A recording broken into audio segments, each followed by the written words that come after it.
quiero que estemos reflexionando acerca del tema de la muerte de Cristo. La muerte de nuestro Señor Jesucristo. Les invito a que estemos en el Evangelio según San Lucas, capítulo 9, versículo 10. Por favor, todos con sus Biblias, en Lucas con su Biblia, en el capítulo 19, versículo 10. 19, 10.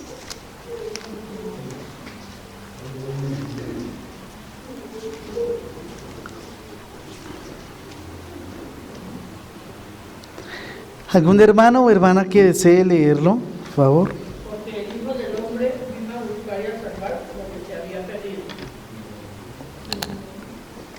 Bien, Lucas 19:10. Hay una explicación y dice, porque el Hijo del Hombre vino a buscar y a salvar lo que se había perdido. Es una realidad que en nuestro medio la muerte de Cristo ha sido menoscabada, ha sido simplemente como un recuerdo pasajero. La muerte de Cristo en nuestro entorno no tiene la importancia que demandan las Escrituras. Ha sido un hecho en la historia, algo que pasó, celebramos como cualquier fiesta, pero hasta ahí. Es la realidad. Cuando nosotros hacemos un acercamiento en las Escrituras y hablamos de la muerte de Cristo, es más que el simple hecho de que Cristo murió. Él ha muerto para darnos vida. Y para darnos no una vida de comodidades, de dinero, de riquezas, de salud. Muchos hermanos no gozan hoy de estas bendiciones, es cierto. Pero lo que sí es cierto es que Cristo a través de su muerte vino a darnos vida y vida espiritual, vida eterna, a través de su muerte. ¿Cuál es el problema que podemos encontrar aquí en el Evangelio según San Lucas 19:10? Miren el pasaje nuevamente. ¿Cuál es el problema? ¿Vemos algún problema en este versículo? El problema, muy bien, es que había algo perdido. ¿Y qué pasa cuando nosotros perdemos un objeto o se pierde un objeto de valor? Lo buscamos y ¿qué más hacemos? Hermana Flor. Nos alegramos. ¿Y qué más, hermana Alicia? Bien, pero algo más, ¿cierto? Nosotros lo encontramos y lo ponemos en su lugar, en el lugar donde debe estar ese objeto, ¿cierto? Debemos tener cuidado con el sentido en que damos a la palabra perdido. En el Nuevo Testamento la palabra perdido no quiere decir condenado, sino sencillamente que no está en su sitio y que no se sabe dónde está. Lo que dice la hermana Leonor, se había extraviado, no está en su lugar, ¿cierto? Una persona está perdida cuando no está en contacto con Dios y es hallada cuando una vez más ocupa su debido lugar, como hijo e hija, obediente en la casa y en la familia de su Padre Dios. Ahí es cuando es realmente encontrada. En otra ocasión dijo que el Hijo del Hombre, o sea, las Escrituras dicen que el Hijo del Hombre vino para dar su vida en rescate por muchos. Marcos 10:45.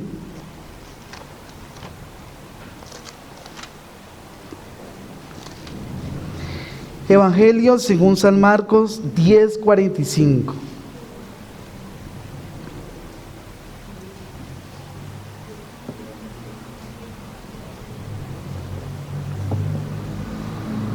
¿Algún hermano que dé lectura, por favor?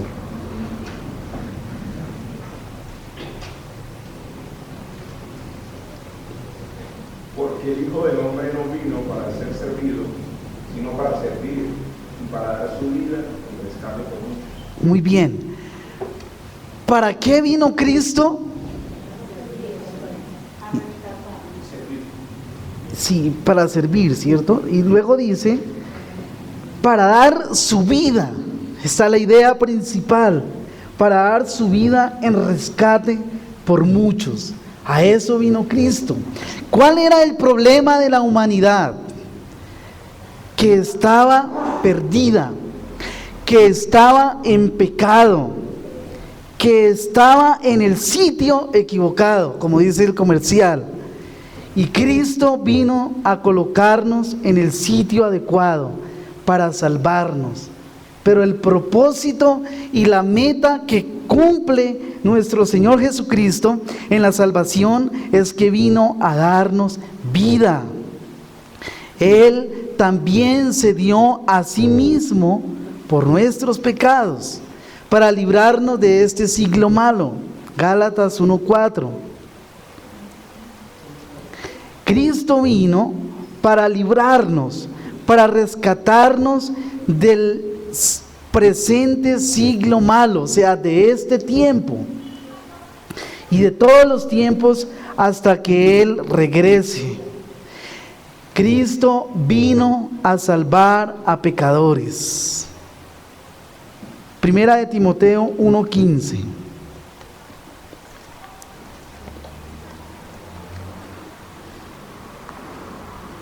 Palabra fiel y digna de ser recibida por todos.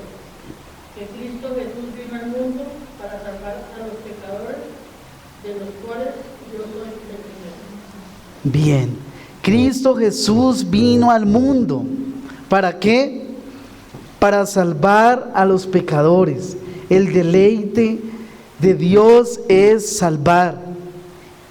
Cristo se dio a sí mismo.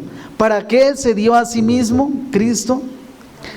Para salvarnos, para rescatarnos del pecado que nos tenía esclavizado, para llevarnos a Dios y librarnos de la iniquidad, de purificar un pueblo para sí mismo.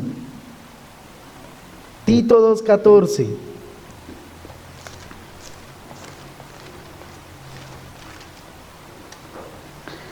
Tito 2:14. Quien se dio a sí mismo por nosotros para redimirnos de toda iniquidad y purificarnos para sí un pueblo propio, celoso de buenas obras. Muy bien.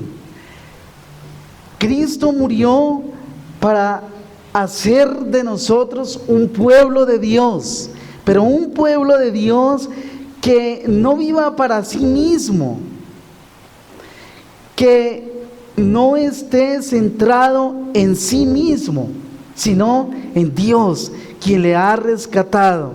Y de estas declaraciones queda claro que el propósito de la muerte de Cristo fue para salvar a un pueblo. ¿Para salvarlo de qué? De la pobreza, de los enemigos, esencialmente de sus pecados, ¿cierto? Para librar a un pueblo de este presente siglo malo. También para hacer a un pueblo, o para purificar a un pueblo y hacerlo santo. También podemos decir que para crear a un pueblo celoso de buenas obras para Dios. Otros pasajes bíblicos explican lo que Cristo realmente logró en la muerte. Y hay 5 cosas más que podemos notar. Vimos, y hasta el momento hemos visto, que en el Evangelio según San Lucas capítulo 19, versículo 10, que hay un problema. Y el problema es que habían perdidos por causa del pecado, pero Cristo se dio a sí mismo para morir por nosotros. Y además, lo primero que debemos notar es que por la muerte de Cristo, un pueblo es reconciliado con Dios. Romanos 5:1. Un pueblo es reconciliado por Dios. Romanos 5:1.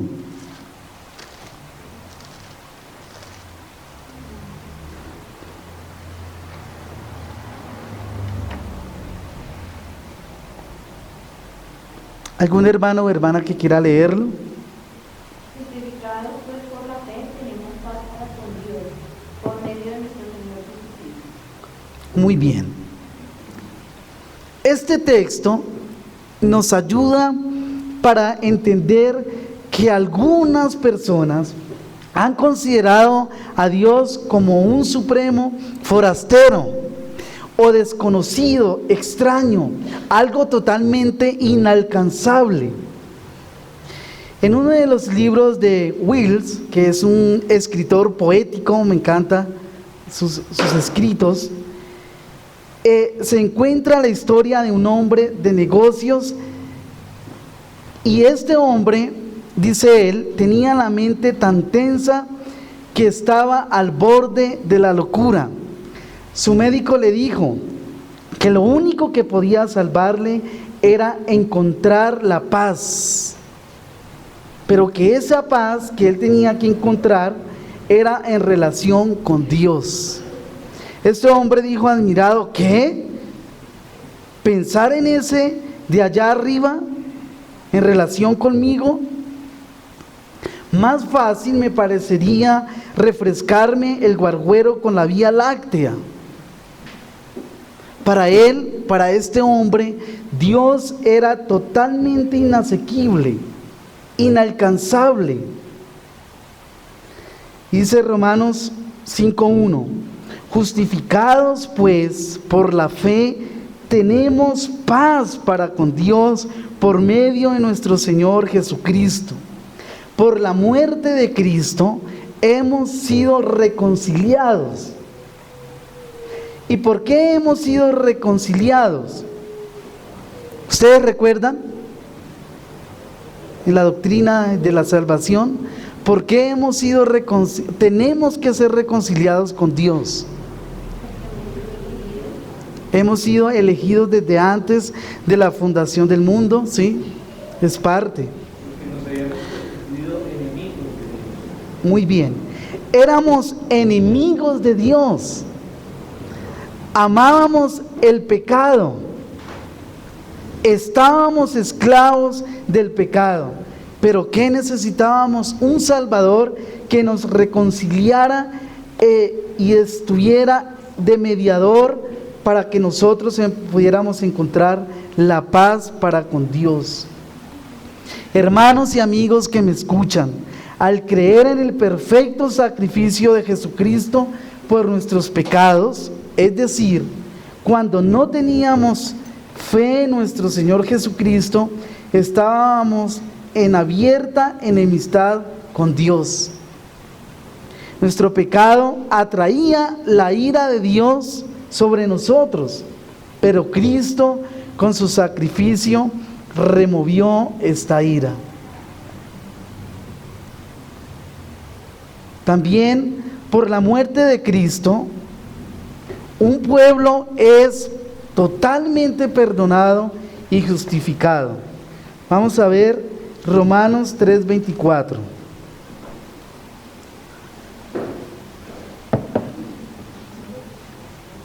Por la muerte de Cristo, ya vimos que podemos ser justificados, estar en paz con Dios. Y ahora, por la muerte de Cristo, un pueblo es perdonado. Romanos 3:24. Siendo justificados gratuitamente por su gracia, mediante la redención que es en Cristo Jesús. Bien. El problema supremo de la vida es: ¿cómo puede uno estar en la debida relación con Dios? Eso es lo que la gente se pregunta, mucha gente se pregunta. ¿Cómo puede sentirse en paz con Dios? ¿Cómo puede dejar de sentirse a una distancia insalvable y tenerle miedo a la presencia de Dios? En cuanto a estas preguntas, la religión de los judíos contestaba lo siguiente: uno puede llegar a estar en la debida relación con Dios cumpliendo meticulosamente todo lo que manda la ley. ¿Es cierto esto? No, ¿cierto? No. ¿Por qué? ¿Por qué no es cierto? No podemos cumplir la ley, ¿cierto? No podemos. Nadie ha podido cumplir la ley perfectamente. ¿Solamente quién? Cristo Jesús, quien no tuvo pecado, nuestro Salvador. Él cumplió los mandamientos a toda cabalidad, pero eso equivale a decir sencillamente que nadie tiene la menor posibilidad de llegar a estar en una debida relación con Dios. El que pretende decir: yo cumplo los 10 mandamientos de la ley de Dios, está imposibilitado para tener una comunión, una relación con Dios, porque nadie puede cumplirlo. Nadie puede cumplir los mandamientos de la ley. Entonces, ¿para qué nos sirve la ley? Llevarnos a Cristo, mostrarnos el pecado, ¿cierto? Muy bien.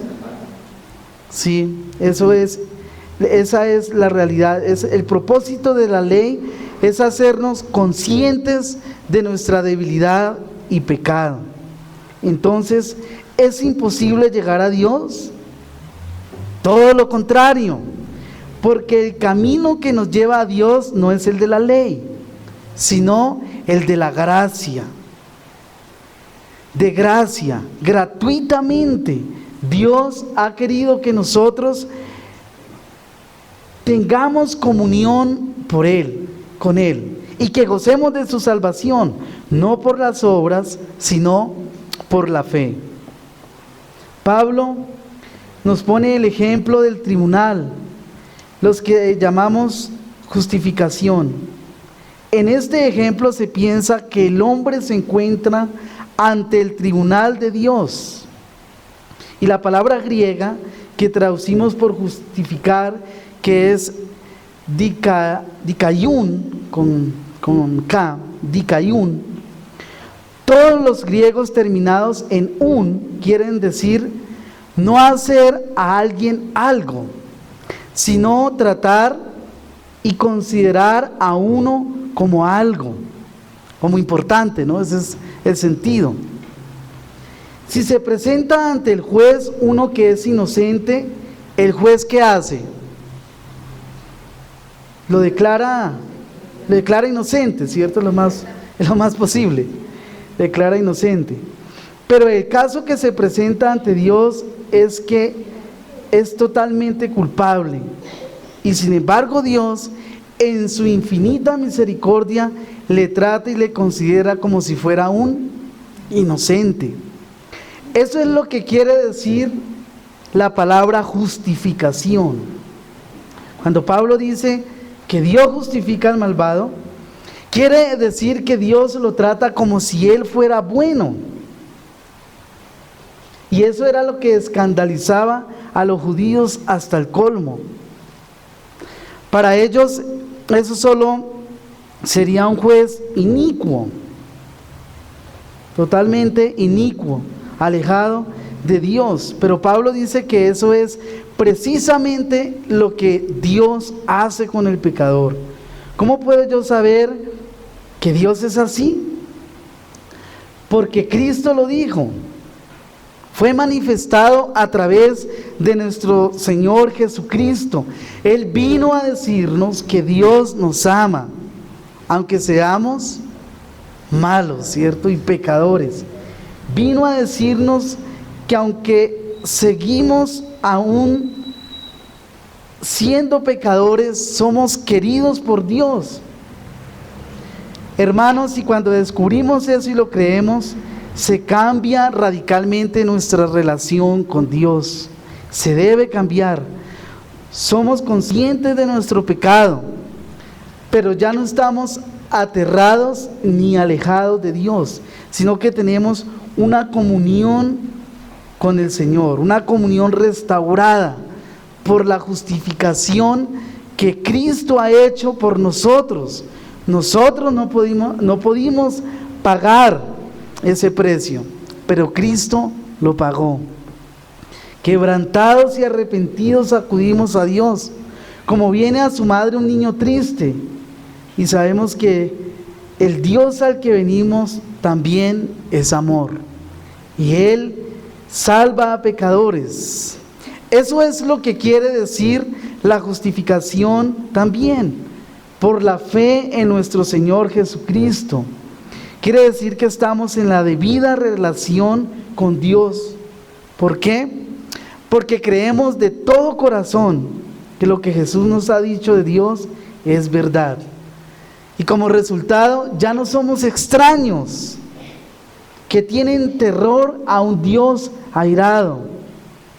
Somos hijos errantes, sí, pero que confiamos y confían aquellos que Dios es su Padre y que también los ama y perdonará. Y nosotros no podríamos haber llegado nunca a esa relación si Jesús entonces no lo hubiera venido a vivir y a morir para decirnos maravillosamente que Dios nos ama. También, hermanos, por la muerte de Cristo, un pueblo es limpiado y hecho santo. Vamos a mirar Hebreos 10:14.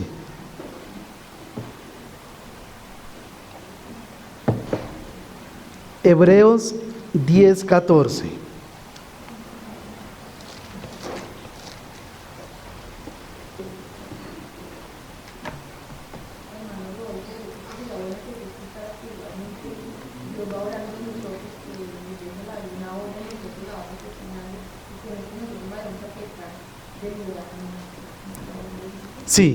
Sí, esa es una parte, lo que dice la hermana Alejandra, es muy importante.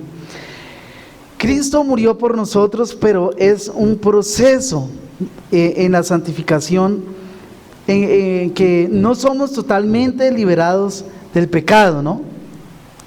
Es un proceso en el que nosotros entramos aquí, en la tierra, y se va perfeccionando para que vivamos con Cristo por toda la eternidad.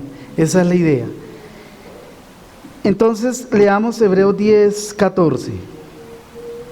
Porque con una sola ofrenda hizo perfectos para siempre a los santificados. Bien, entonces, por la muerte de Cristo, un pueblo es limpiado y hecho santo. El autor de Hebreos traza una serie de contrastes implícitos, no claros, entre el sacrificio que ofreció Jesús y lo de los animales del sacerdocio arónico. ¿Cómo era el sacerdocio arónico? ¿Quién recuerda? ¿Qué era lo que se hacía? La hermana Flor primero, por favor. Muy bien, se sacrificaban animales. ¿Qué otra cosa, hermana Luzmila? Exacto, la muerte de un cordero que fuera sin mancha, ¿cierto? ¿Y cuántas veces tenían que repetirse en los sacrificios levíticos? Todos los días, ¿cierto? Los sacerdotes lo tenían que hacer todos los días, tenían que repetir todos los días estos sacrificios. Y a pesar de eso, no fueron efectivos. No fueron realmente efectivos. Todas las mañanas y todas las tardes, un cordero de un año que no tuviera ningún defecto se ofrecía en holocausto por el perdón de los pecados del pueblo, juntamente con la ofrenda de harina, que era la 10ª parte de un efa, o sea, esa era una medida de 37 litros. de flor de harina amasada con 1/4 de hin, aceite de olivas machacadas. Todo esto se practicaba en holocausto. Además estaba en la ofrenda diaria de harina del sumo sacerdote, que consistía en 1/10 de efa de flor de harina mezclada con aceite y cocido en un cacharro plano. Todas estas ofrendas eran rutinarias para el perdón de los pecados. Pero ¿qué vino a hacer Cristo? Volvamos a Hebreos.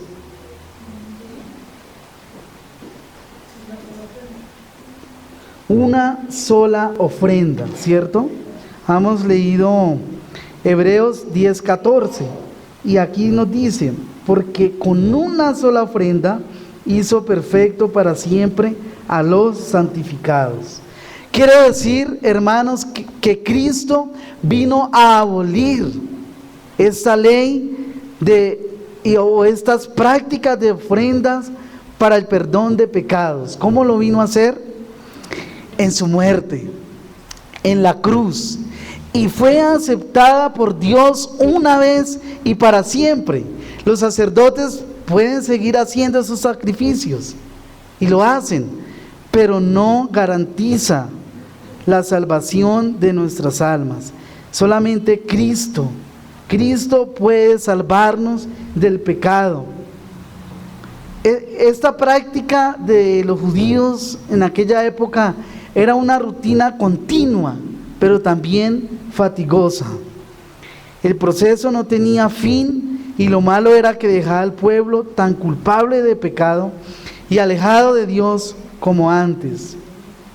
Por el contrario, Jesús ofreció el sacrificio que ni podía ni necesitaba repetirse. El sacrificio en la cruz no puede repetirse. Hay algo irrepetible en las grandes obras. Por ejemplo, no se puede repetir las grandes sinfonías de Beethoven. No se escribirá nada semejante. Asimismo, o más aún, ¿cómo puede repetirse o podría repetirse la obra de Cristo y la muerte en la cruz? Jamás. Con cuánta más razón el sacrificio de Cristo puede repetirse. No hay necesidad de repetirlo. Por una parte, el sacrificio de Dios, el sacrificio de Cristo muestra el amor de Dios. ¿Y cómo lo muestra? De una manera definitiva. O sea, ese amor que Dios nos ha dado no ha sido egoísta, mezquino. Es todo el amor de Dios manifestándose en Cristo para salvarnos. Por eso ese amor es irrepetible. Mirando a Jesús podemos decir, así es Dios. Por otra parte, la vida y la muerte de Jesús fueron un acto de obediencia perfecta. Cristo se sujetó a todo lo que el Padre le dijo para que este sacrificio fuera perfecto. Y si algo es perfecto, ¿es necesario que se corrija o se vuelva a repetir? No, no es así. En sus inalcanzables alturas y en sus insondables profundidades declara Dios que el único sacrificio para salvación fue Cristo Jesús, y en su obediencia Él se sujetó en la vida y en la muerte.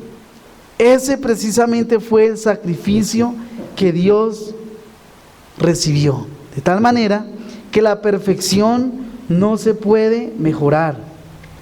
En Jesús se dan unidas la perfecta revelación de Dios y la perfecta ofrenda de obediencia. Por lo tanto, hermanos y amigos, su sacrificio ni se puede ni hay que repetirlo nunca. nunca. Como decíamos anteriormente, los sacerdotes pueden seguir con su fatigosa rutina interminable, pero el sacrificio de Cristo se hizo una vez y para siempre. Eso es lo que dicen las Sagradas Escrituras. Por la muerte de Cristo también un pueblo es adoptado como hijos de Dios. Como hijos de Dios. Vamos a leer Gálatas 4, 4 al 5.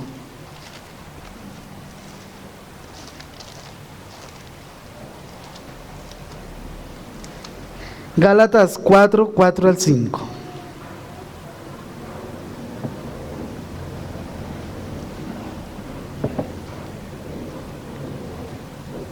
Pero cuando vino el cumplimiento del tiempo, Dios envió a su Hijo nacido de mujer y nacido bajo la ley, para que redimiese a los que estaban bajo la ley, a fin de que recibiésemos la adopción de hijos.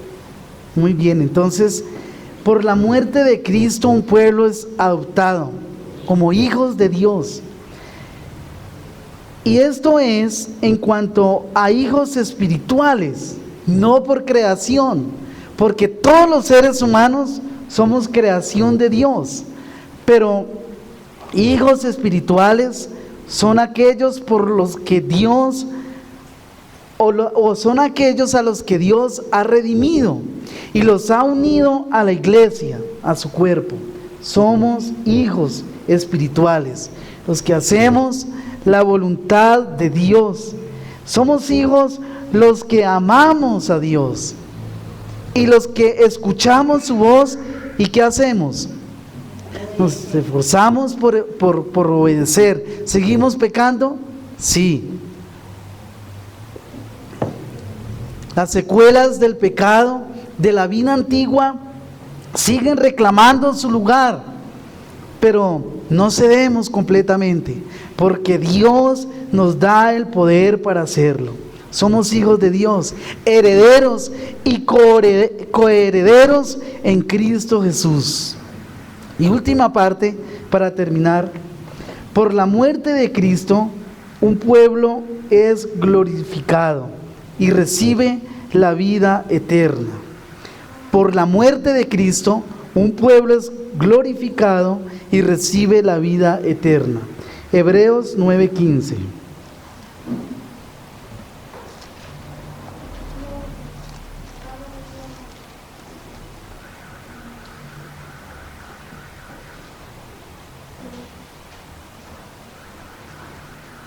Así que por eso es mediador de un nuevo pacto, para que interviniendo muerte para la remisión de las transgresiones que había bajo el primer pacto, los llamados reciban la promesa de la herencia eterna. Muy bien. La muerte de Cristo tenía una sola intención. ¿Cuál era esa intención? Ser mediador, ¿cierto? Y tenía también la intención de traer perdón a los pecadores, a los hombres, ahora y para la gloria venidera, o sea, en el futuro. Y realmente Cristo logra estas cosas en la muerte. Por lo tanto, si la muerte de Cristo fue para todos los hombres, entonces alguna de las siguientes cosas podían ser ciertas. Primero, todos los hombres están librados del pecado, son perdonados y serán glorificados. Segundo, Cristo ha fracasado en su propósito. Sabemos que la primera cosa no es cierta, ¿cierto? No es cierta. ¿Todos los hombres están librados del pecado? No, ¿cierto? Las Escrituras nos enseñan que Dios ha elegido a un pueblo para sí. Esa es la realidad. ¿Cristo ha fracasado en su propósito? Falso, falso. Sería un insulto pensar así de Dios. Para escapar del problema, de este problema que muchas personas tienen y piensan así, debemos mirar que los que afirman que Cristo murió por todos los hombres dicen que no fue el propósito de Dios que todos se beneficiaran de la muerte de Cristo. Ellos dicen que el beneficio es solamente para aquellos que producen la fe y creen en Cristo. Es decir, no es obra de Dios la salvación para ellos. La iniciativa está en el hombre, pero esa no es la realidad, no es lo que enseña la Biblia. ¿Por qué? Porque en efecto, este acto de fe tiene que ser algo que algunos hombres hacen por sí mismos. Y la salvación ya no sería por gracia, como nos lo explicaba Pablo, sino por las obras, ¿cierto? Haciéndose también así diferente de los demás. Si la fe fuera algo obtenido por la muerte de Cristo, y si Cristo murió por todos los hombres, entonces todos los hombres tendrían fe. También uno podría decir, pienso yo, ¿no? No habría necesidad de predicar el Evangelio, porque ya todos tendríamos la fe, sabríamos de la fe y nacería con nosotros. Esto también puede y tumba esos argumentos. Estas sugerencias empequeñecen la obra de Cristo, la obra que Él logró por su muerte. Y más adelante, hermanos, voy a dar otras razones en cuanto a estos puntos en la siguiente parte del culto, porque se nos acabó el tiempo. ¿Alguna pregunta? ¿Algún aporte, hermanos? Bien, entonces oramos y vamos a un receso.